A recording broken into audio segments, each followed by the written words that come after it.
My dad threw me out of the house and I learned what family actually was. When my dad found out I was pregnant, he didn't care that it was a man twice my age who forced himself on me. All he saw was a slut. He threw me out in the snow in the middle of the night. I was 16, and I had no idea where to go. I spent the night in the park bathroom trying not to freeze to death while touching my stomach and thinking about this baby I never wanted. Missy Nyla found me the next morning sleeping in the school bathroom because I couldn't stay in the park after what happened with those men who kept circling back. She was my English teacher who always said I could write my way out of this town if I just kept believing in myself. She took one look at my garbage bags and I completely broke down. I sobbed so hard I couldn't breathe. "You're coming home with me," she said, and I collapsed against her because nobody had hugged me since that night, and I needed someone to tell me I wasn't disgusting. She canceled her classes and drove me to her house. I cried the whole way because kindness felt so foreign. Miss Nyla lived alone in a house full of books and cats that wouldn't leave my stomach alone like they could sense the life inside. She made me a bedroom in her office and came to every doctor's appointment where nurses assumed she was my mother, and we never corrected them. At night, she'd hold my hair during morning sickness and tell me about her wife Marina who died 3 years ago. They'd tried for kids for a decade but ran out of time. "Maybe you're both my second chance," she whispered, while I threw up again, and I sobbed because this stranger was being the mother mine refused to be. We fell into a routine where she watched me do online school while I helped grade papers. Slowly, my belly grew, and so did this feeling that maybe I could love this baby even though I hated how it started. She'd put her hand on my stomach and tell the baby about all the books they'd read together and all the places they'd see, and I started believing we could actually do this. When Oliver was born, Miss Nyla held my hand through 19 hours of labor while I screamed and begged for my mother who never came. My parents ignored every call from the hospital. She cut his cord and was the first to hold him after me. We both cried when he grabbed her finger with his tiny, perfect hand. "Can he call you Grandma?" I asked, and she sobbed yes while kissing his tiny head. We went home together and built this strange, beautiful life in her little house. She taught him songs in different languages while I taught him to laugh at my silly faces. He took his first steps reaching for her glasses because they sparkled in the light. He said Mama to me and Nana to her, and I finally understood that family was about choosing each other every single day. We were happy in a way I never thought possible after everything that happened. My father showed up when Oliver was 2 after my cousin posted a photo of us at the park without my permission. He stood on the porch in his expensive suit saying Mom was dying of guilt and wanted to meet her grandson. "Come home and apologize for the shame you caused and maybe we can work something out," he said, like I was the one who'd done something wrong. Miss Nyla stepped between us and told him to leave before she called the police about child abandonment. "That's my daughter you're interfering with," he screamed while Oliver cried and clung to my legs terrified of this angry stranger. "She became my daughter the day you threw her away," Missy Nyla said in that voice that could silence any classroom full of teenagers. My father's face went purple with rage. He pointed at her and screamed that she was a predator taking advantage of vulnerable girls, and he'd make sure everyone knew what she really was. I wanted to disappear into the floor, but Ms. Nyla just smiled and said, "Everyone already knows I'm the woman who saved your daughter when you failed her." The next morning, Miss Nyla didn't come to breakfast, and my heart knew something was wrong before my brain did. I found her on her bedroom floor clutching her chest and gasping my name like she needed to tell me something important. The paramedics worked on her for 40 minutes while she kept trying to reach for me. Oliver kept asking why Nana wouldn't wake up and why her face looked so gray. I begged them to try harder because she's the only family we've ever had. She survived, but at the hospital had to be put on life support where the machines were doing all the breathing and pumping. "She made you medical proxy last year," the doctor said, showing me papers while my hands shook too hard to read them. "She doesn't want extraordinary measures, so you need to decide soon whether to continue life support." I held her hand while Oliver played with her fingers, not understanding why she wouldn't squeeze back like she always did during their morning game. I kept whispering, "Please don't leave us." The machines wouldn't stop their beeping while I squeezed Missy Nyla's cold hand harder. Oliver kept tugging on her fingers the way he did every morning when they played their counting game. The doctor stood by the foot of her bed holding a clipboard and watching me with this patient look. Oliver pulled on my shirt asking why Nana wouldn't sing the good morning song she always sang to him. My throat closed up because yesterday she was standing on our porch telling my father off with her teacher voice. Now her face looked gray like old newspaper and the machines were doing all her breathing. The doctor cleared his throat and moved closer to show me some papers on his clipboard. His finger pointed to Miss Nyla's signature at the bottom, while he explained I was her medical proxy. My hands shook so bad I couldn't hold the clipboard steady enough to read the words. The paper said something about no extraordinary measures in her neat teacher handwriting that I'd seen on hundreds of my essays. He told me we didn't have to decide right away, but we should honor what she wanted. Oliver started crying because he was hungry and scared of all the beeping sounds. A woman walked in with a soft voice and introduced herself as Constance Parker, the social worker. She had this thick folder under her arm and suggested we go somewhere quieter to talk. She found us a small room down the hall with some toys for Oliver to play with. While he stacked blocks, she explained what being a medical proxy meant and handed me pamphlets about hospital services. Her calm way of talking made my chest loosen just a little bit. She said she'd be here to help us through everything and wrote her number on a card. Dr. The Wesley Wong knocked and came in to explain what happened to Ms. Denila's heart and brain. He sat down across from me and used his hands to show how her heart stopped pumping blood for 40 minutes. The paramedics got it started again, but her brain went without oxygen for too long. He wanted to run more tests tomorrow to check her brain function better. Oliver kept pulling on my sleeve, asking when we could go back to Nana's house for lunch. Dr. Wong's face stayed gentle while he warned me that 40 minutes without oxygen usually meant bad damage. The ICU had rules about kids not being allowed, but the nurses let Oliver stay. He wouldn't eat his crackers unless he could see Nana and kept crying every time we tried to leave. I had to keep him busy with coloring books while doctors kept coming in with more information. Constance said she could arrange volunteers to watch Oliver during important meetings if I needed. That night, I sat in the hard plastic chair next to Miss Nyla's bed holding Oliver. He finally fell asleep against my chest with his thumb in his mouth. I kept thinking about that first night 3 years ago when she brought me to her house. She made me chamomile tea and let me cry for hours without asking any questions. She just kept saying "you're safe now" over and over until I finally believed her. Now I was the one whispering those same words to her still body under all the tubes. Oliver shifted in my sleep, and I realized we were basically orphans without her. The fear from yesterday kept washing over me in waves that made my hands shake. My father's purple face screaming that Ms. Nyla was a predator kept playing in my head. His threat to tell everyone what she really was made my stomach twist into knots. Constance must have noticed my breathing getting weird because she asked if there were safety concerns. I told her about my father showing up yesterday and what he said about Ms. Nyla. She wrote something on her clipboard and said she'd put a note in the system right away. That night, after Oliver finally went to sleep on the little cot they brought, I read Miss Nyla's papers. The advance directive spelled out everything in legal words about ventilators and feeding tubes. My eyes kept getting blurry reading the part that said no artificial life support if there's no hope. She'd written a personal note at the bottom in blue pen. It said she watched Marina suffer on machines for 3 weeks and never wanted that. The weight of everything crashed down on me all at once in the hallway. I couldn't breathe and my chest felt like someone was sitting on it. Constance found me bent over by the vending machines, gasping for air. She showed me how to breathe in for 4 counts and hold it. She kept her hand on my back, saying I wasn't alone in this. She gave me a paper about grief that I shoved in my pocket without reading. The next morning, this older woman named Betty showed up wearing a volunteer vest. She said she could take Oliver to the playroom while I met with the doctors. I didn't want to let him go with someone I didn't know, but I needed to actually hear what the doctors were saying without him pulling on me. Betty had this soft grandmother way about her that Oliver seemed to like. He grabbed his favorite book that Nana always read him about the hungry caterpillar. Betty promised they'd read it together and maybe do some puzzles. I watched them walk down the hall with my heart pounding, but I had to trust her. Constance was already waiting for me in a small meeting room down the hall with papers spread across the table and a man in a wrinkled button-down shirt sitting next to her. He stood up when I walked in and stuck out his hand, while Constance explained this was Dave Gutierrez from Legal Aid, who could help me understand everything. His handshake was firm but gentle, and he had these deep lines around his eyes that made him look like someone who'd seen enough hard stuff to not judge anyone.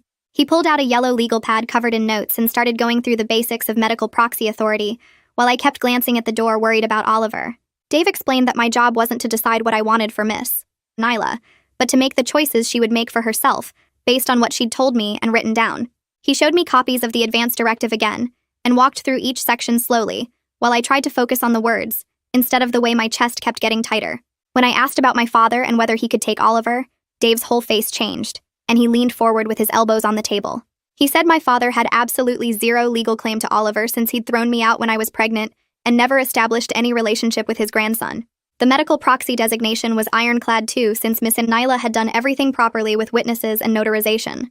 He mentioned there might be estate issues if something happened to Miss Nyla, but we'd handle that when we needed to.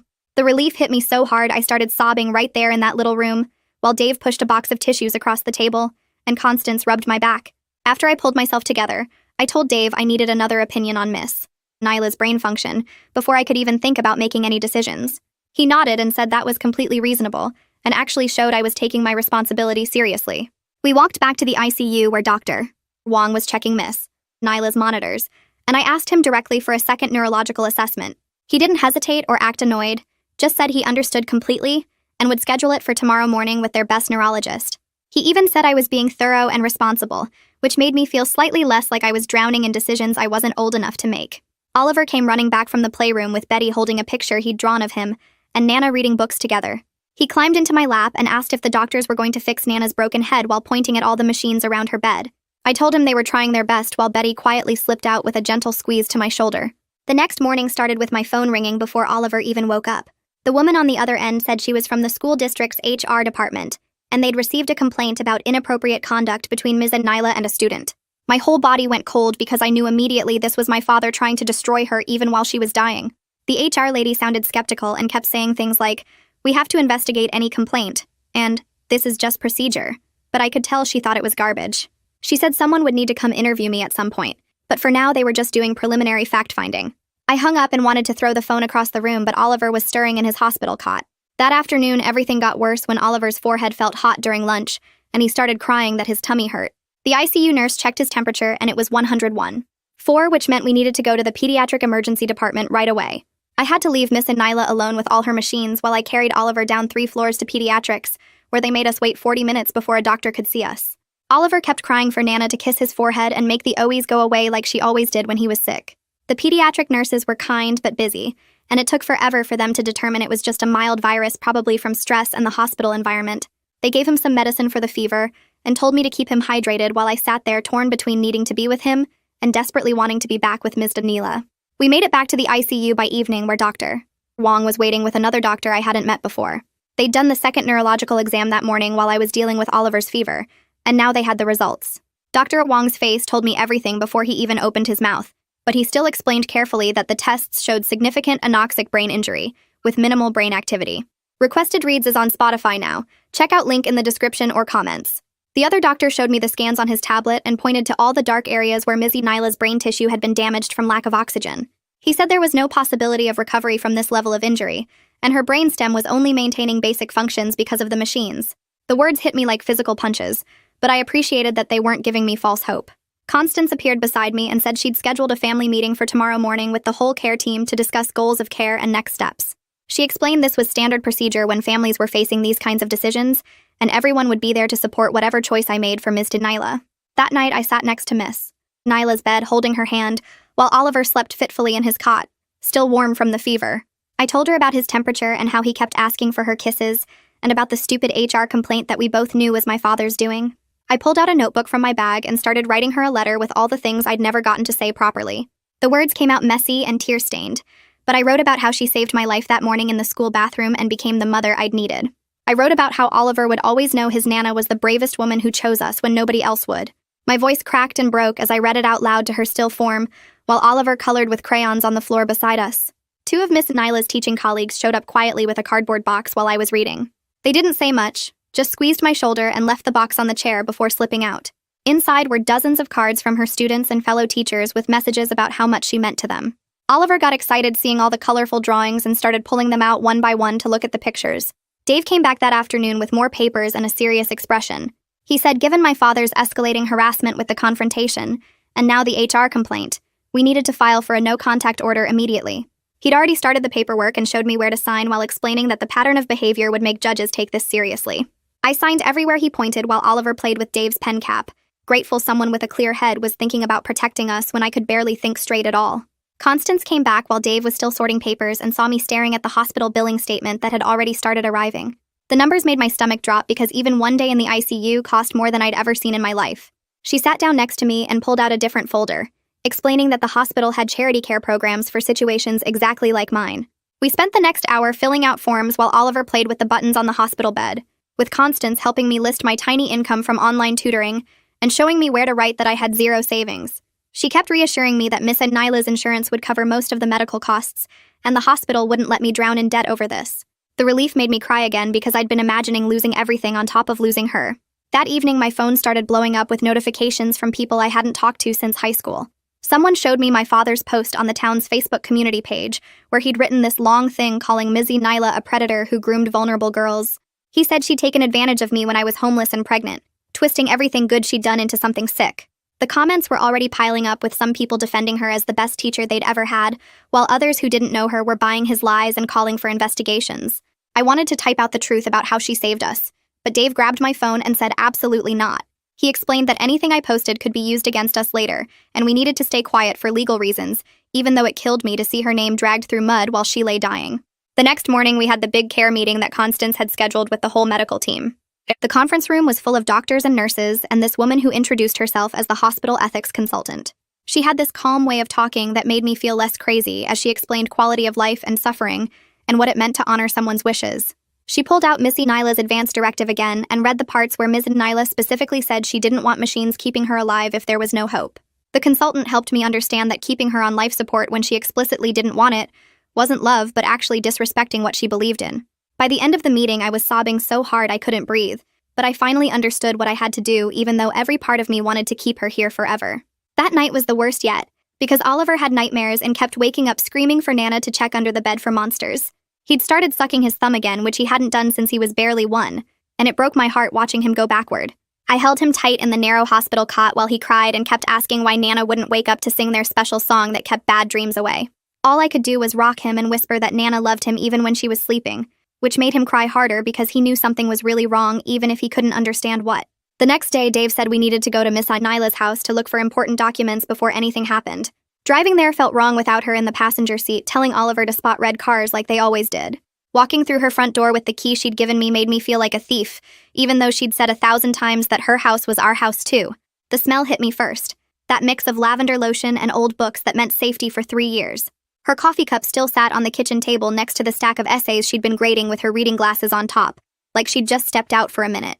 Oliver ran straight to his toy box in the living room and started pulling out all the blocks Nana had bought him for his birthday, while I stood frozen, unable to move.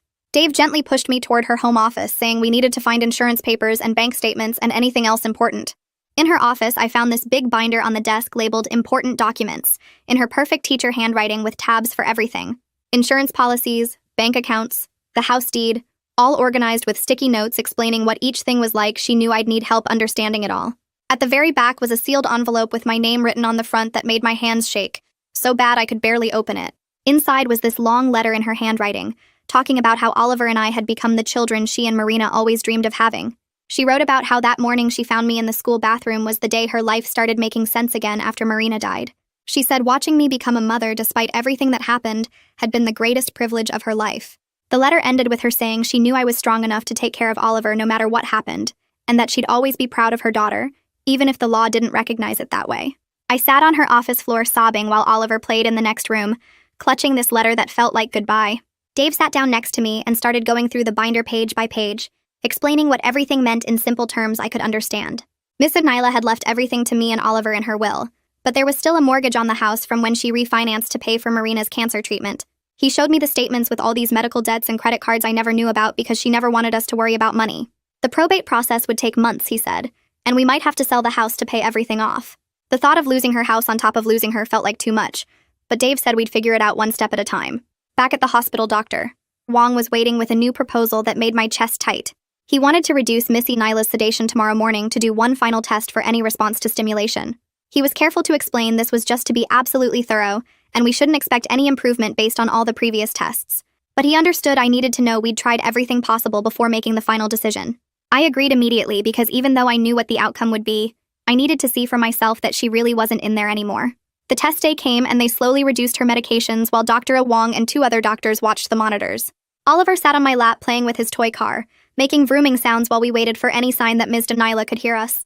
Dr. Wong called her name loudly and shined lights in her eyes and squeezed her nail beds to check for pain response. Her eyes stayed unfocused, staring at nothing even when he moved his hand in front of her face. He asked her to squeeze his hand, and her fingers stayed limp. Her pupils didn't react right to the light and there was no response to any of the painful stimuli they tried. After 30 minutes of testing, Dr. Wong put his hand on my shoulder and said what I already knew but needed to hear. There was no meaningful brain function left and Miss Nyla wasn't going to wake up. The machines were keeping her body alive, but she wasn't really there anymore. Oliver looked up from his car and asked if they fixed Nana yet, and I had to tell him no while trying not to completely fall apart. That afternoon, Constance brought in this woman who specialized in grief counseling for young caregivers. We sat right there next to Miss Nyla's bed while this counselor validated how impossible this whole situation was for someone my age. She said it was okay to feel angry and scared and overwhelmed all at the same time.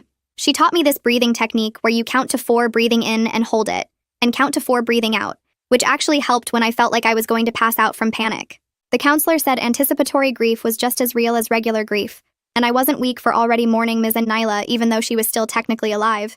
She gave me permission to feel everything I was feeling without judgment, and promised it was normal to wish someone else could make this decision for me.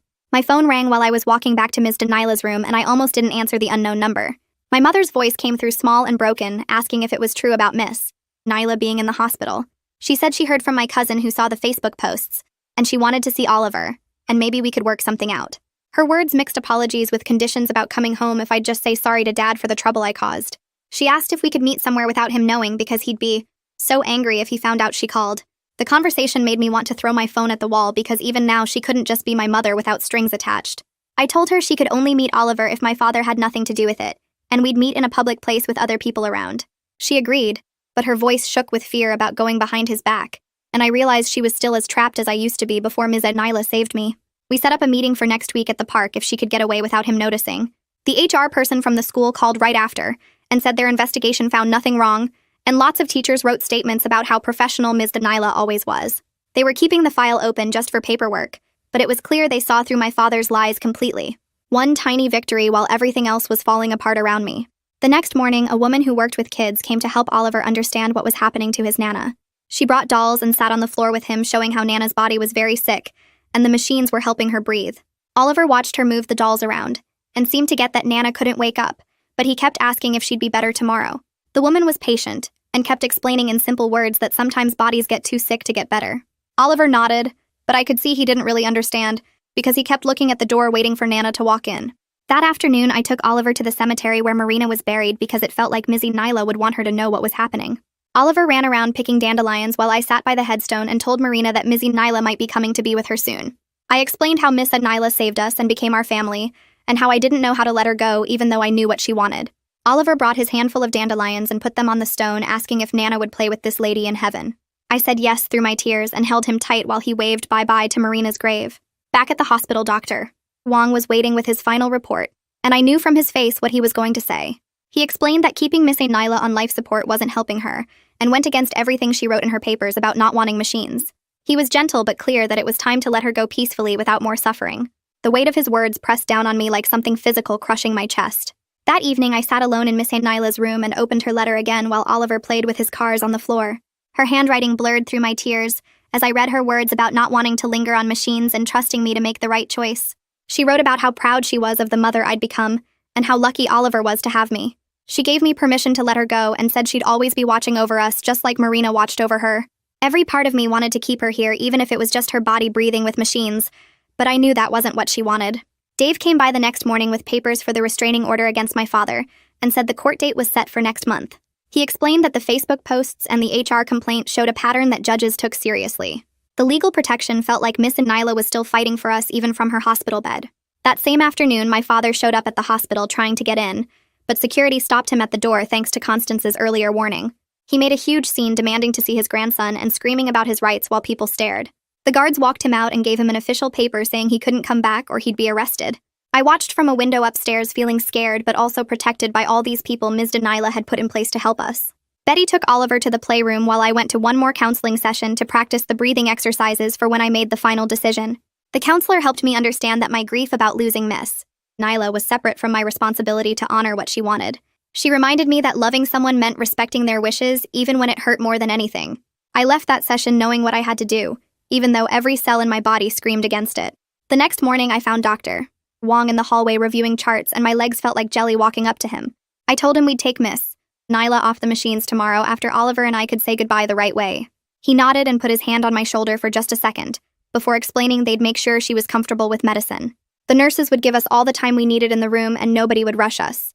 Oliver was playing with his toy cars on the waiting room floor when I picked him up and carried him to Miss Nyla's room. We spent that whole day making the room special for our goodbye with her favorite poetry book that she used to read to us every Sunday morning. The nurses helped us tape Oliver's crayon drawings all around her bed, showing stick figures of our little family holding hands.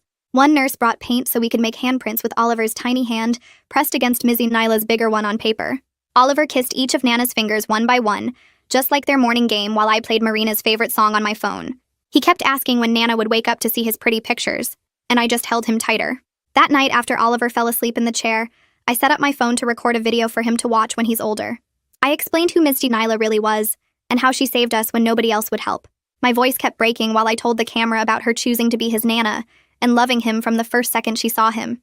I talked about all the songs she taught him and the books she read and how brave she was standing up to my father. The video went on for 20 minutes of me crying and starting over, but I needed him to know everything. The withdrawal morning came too fast, and my whole body was shaking when the respiratory team arrived. They explained each step while I held Miss Nyla's hand so tight my knuckles went white. Oliver sat on my lap playing with her other hand and humming the song she always sang at bedtime. The ventilator made a weird sound when they disconnected it, and suddenly the room got quiet without all the machine noises. Missy Nyla's chest moved up and down on its own for the first time in days, but each breath was shallow and far apart. I whispered in her ear that we loved her, and it was okay to go be with Marina, who was waiting for her. Oliver waved bye-bye to Nana and blew her kisses like we taught him to do when leaving for daycare. Her breathing got slower and slower over 30 minutes while I told her every single thing I was grateful for. The last breath was so quiet I almost missed it, and then nothing for a whole minute before the nurse checked for a heartbeat. She shook her head gently and wrote down the time while I sat there holding Oliver, who kept trying to wake Nana up for their morning song. The doctor came in to confirm and sign papers while more nurses appeared to disconnect all the monitors and IVs. They let us stay with her body for an hour, and Oliver kept patting her face, asking her to open her eyes. Constance stood in the doorway the whole time, not saying anything, but being there in case we needed her. The organ donation lady came to explain that Missy Nyla couldn't donate because of her age and heart damage, which felt wrong. She should have been able to help people even after death the way she helped people her whole life. We arranged for the funeral home to pick her up, and I chose cremation because that's what she wanted according to her papers. The school principal called to say they'd hold a memorial service in 2 weeks at the gymnasium, where she taught for 20 years. Oliver didn't understand why we were leaving Nana alone at the hospital and screamed the whole way to the car. 2 weeks crawled by in a blur of paperwork and phone calls and trying to explain death to a 2-year-old who kept looking for Nana. The school HR department officially closed their investigation and sent a letter saying they found zero evidence of any inappropriate conduct. Missy Nyla's teacher friends organized the most beautiful memorial with photos from her whole career and students reading poems. So many kids stood up to share stories about how she changed their lives or helped them through hard times. A few mentioned knowing she helped a student in need without saying my name, which made me cry harder. Oliver played with his blocks in the corner and kept looking around for Nana every few minutes. My father showed up at the memorial even though Dave had filed the restraining order, and it was already approved by the judge.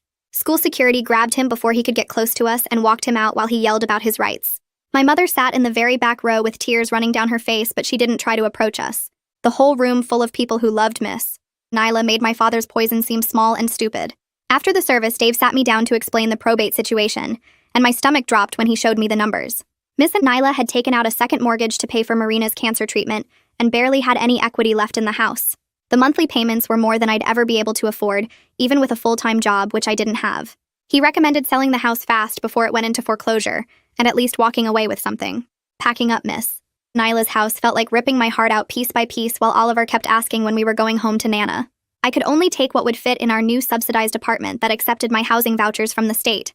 2 bedrooms that smelled like old carpet and cigarettes, but it was better than a shelter and we could afford it. I packed every single one of Miss Nyla's favorite books, even though we didn't have shelves yet. The first night in the apartment, Oliver pulled down book after book asking me to read them in Nana's voice. I tried my best, but my voice sounded nothing like hers, and he knew it wasn't the same. We made a special shelf just for his books that Nana used to read, and he touched each one before bed like a ritual. The next morning, I opened my laptop while Oliver ate his cereal and started filling out the community college application online. The personal statement box stared back at me empty, and I typed about how Missy Nyla saved my life when my own family threw me away, and how she taught me I could write my way to something better. My fingers shook typing about being 16 and pregnant and homeless until a teacher saw me and decided I was worth saving. The admissions counselor called 2 days later and her voice cracked when she said she'd read my essay 3 times and was waiving my application fee. She gave me names of support services and said the school had resources for single parents, and I hung up crying because Miss Nyla always said education would be my way out. Oliver's first day at the subsidized daycare center was the worst morning since the hospital. He screamed and wrapped his arms around my neck so tight I couldn't breathe while the teacher tried to gently pry him off.